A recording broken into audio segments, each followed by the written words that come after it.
Hello guys, assalamu alaikum. It's me Yasin Arafat Oppo and welcome to my new video. So guys, আজকের ভিডিওটা হলো Omar on ফায়ারকে নিয়ে, যেটা কিছুদিন আগে আমি বলছিলাম একটা ভ্লগে যে ওমর অন ফায়ারকে নিয়ে আমি একটা স্পেশাল ভিডিও নিয়ে আসব। সেটা নিয়ে চলে আসলাম। তবে ওমর অন ফায়ারকে নিয়ে কিছু বলার আগে আমি তার ফ্যানদেরকে নিয়ে কিছু বলতে চাই। সেটা হলো, ভাই তোরা গালি দেস কারে? আমি নিজেও তো একজন ওমর অন ফায়ারের ফ্যান। পেটে খুব সমস্যা। এক সেকেন্ড আমি একটু হাগু করে আসি। আর প্রচুর পরিমাণ হাগা ধরছে, তো একটু হাঁকতে হবে আমাকে, কারণ আর আমি চাই আপনারা আমার হাগাটা দেখেন, কারণ আমি সব কিছু আপনাদের সাথে শেয়ার করি। আমি হাঁকবো এটা আপনাদের সাথে শেয়ার করবো না, এটা কি হয় নাকি? তো আজকে আমি কিভাবে হাঁকবো সেটাই আজকে আমি আপনাদেরকে দেখাবো। তারপরে আমি আপনাদেরকে বলবো যে আমি কিভাবে ওমর অন ফায়ারের ফ্যান হয়ে গেছি। যাই হোক, এটা হলো আমার টয়লেট।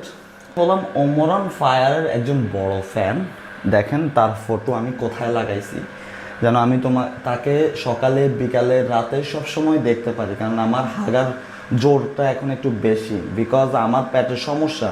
তো আমি যদি অন্য কোনো জায়গায় ওমর অন ফায়ারের ফটো লাগাই তাহলে আসলে তারে আমি সবসময় দেখতে পারবো না। কিন্তু টয়লেটে তার ফটো লাগানোর কারণ হলো একটাই, সেটা হলো ওমর অন ফায়ারকে যেন আমি প্রতি সেকেন্ডে দেখতে পারি, প্রতি মুহূর্ত আমি যেন তাকে দেখতে পারি।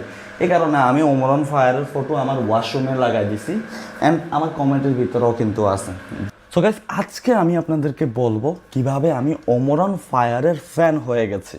আমি আসলেই একজন বড় big fan Omar on fire. Salute brother, salute.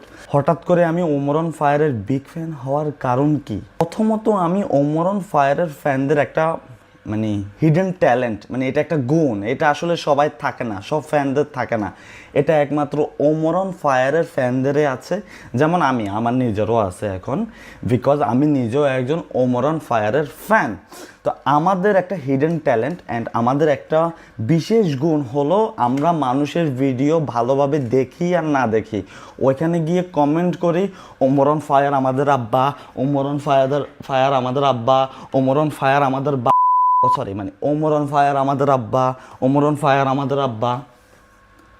এটা হলো আমাদের বিশেষ একটা গুণ। সেকেন্ড বিশেষ গুণ হলো আমরা কয়েকদিন পর পরে ভিডিও আপলোড করে বলবো আমাদের আব্বা এই রেকর্ড করছে, আমাদের আব্বা ওই রেকর্ড করছে, আমাদের আব্বা 30 মিলিয়নের ভিউ কামাই ফেলছে, আমার আব্বায় 6 ঘন্টায় 1,000 লাইক কামাই ফেলছে, আমাদের আব্বায় এটা করে ফেলছে। এটা হলো ওমর অন ফায়ারের ফ্যানদের বিশেষ একটা গুণ। ওমর অন ফায়ারের ফ্যানরা কিন্তু সব থেকে বিশেষ গুণটা হলো গালিবাজ। ওমর অন ফায়ারের ফ্যানরা হলো ওমর অন ফায়ারকে নিয়ে কিছু বললে আমরা গিয়ে তাকে অ্যাটাক করে গালি দিই। ওমর অন ফায়ারের লেভেলে আসতে পারবি না, তুই এখনো বাচ্চা, তুই এখনো ছোট, তুই বেটা এইটা, তুই বেটা ওইটা, তুই বেটা ওমরের লেভেলে আয় আগে। রাইট, ওমরের লেভেলে আসতে আসলে অনেক কিছু করতে হবে, ঠিক আছে?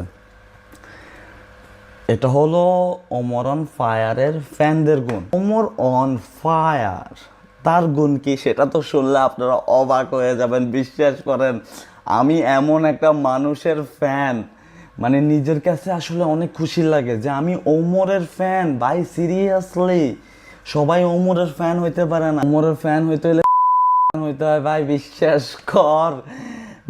আমরা আমাদের আব্বাকেও এতবার আব্বা বলি না যতবার আমরা ওমর অন ফায়ারকে আব্বা বলি। বিশ্বাস কর, মানুষের কমেন্টে গিয়ে খালি বলি ওমর অন ফায়ার আমাদের আব্বা, ওমর অন ফায়ার আমাদের আব্বা, ওমর অন ফায়ার আমাদের আব্বা। যাই হোক, আর বেশি কিছু বললাম না ওমর অন ফায়ারের ফ্যানদেরকে নিয়ে।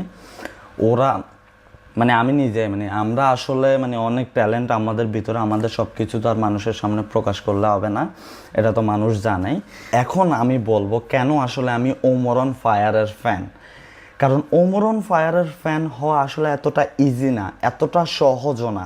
ওমর অন ফায়ারের ফ্যান হইতে হইলে আপনাকে সবার আগে এই কাজটা করতে হবে, আপনি আপনার আব্বাকে আব্বা ডাকবেন না, আপনি ওমরন ফায়ারকে আব্বা ডাকতে হবে। এটা হলো ওমরন ফায়ারের ফ্যান হওয়ার প্রথম স্টার্ট, এটা দিয়ে শুরু হয়, ঠিক আছে।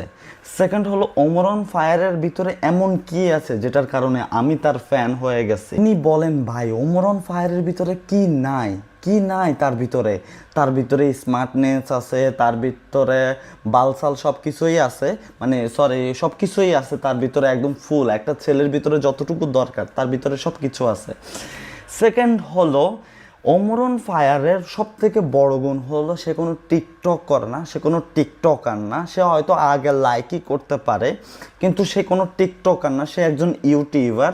সে অলওয়েজ ইউটিউবে ভিডিও করে, কখনো টিকটক কি সে জানেও না, ঠিক আছে। এ কারণে টিকটকারদেরকে নিয়ে সে অনেক রোস্টিং করে। এই জিনিসটা দেখে আমার ভাই ওমরন ফায়ারের প্রতি ভালোবাসা একদম পুঁতে দিয়ে বাইরে হয়ে গেছে। যেমন ওমরন ফায়ারের গুণ হলো ওমরন ফায়ার ইন্ডিয়ান ভিডিও আগে কপি করে করে করে করে তার ব্যাড ব্রাদার্স যে একটা চ্যানেল ছিল, ওরা টিম নিয়ে কাজ করতো আগে, পুরান টিম, ওইটা বড় করছে। আমরা আসলে তার কারণে আমাদেরকে চুনা লাগাইছে, কোনো প্রবলেম নাই, আমরা তার ফ্যান, আমরা তাকে ভালোবাসি। ওমরন ফায়ারের বিশেষ গুণ, সে যখন ব্যাড ব্রাদার্স ছেড়ে দেয় তখন সে একলা হয়ে যায়। একলা হয়ে যাওয়ার পরে সে কি করে, ভাইরাল টপিক খুঁজে। ভাইরাল টপিক কি পায়, টিকটকারদেরকে পায়, তখন টিকটকারদেরকে নিয়ে রোস্টিং শুরু করে। তারপরে ভাইরাল টপিক কি পায়, কাপেল ভ্লগার, তাদেরকে নিয়ে রোস্টিং শুরু করে। ফেসবুকে কয়েকদিন পর পর একটা ভিডিও আপলোড দিবে, দিয়ে বলবে যে কাপাই দিমু, ভিডিও আসতেছে, পুরা কাপাই দিমু আসতেছে ভিডিও। আমার এই ভিডিওতে 1,00,000 কমেন্ট আসলে আমি তুফান করে এলামও পরের ভিডিওতে। আমার ভিডিওতে 1,00,000 লাইক আসলে আমি তুফান করে দেব পরের ভিডিওতে। বানাই আসলে আমাদেরকে তার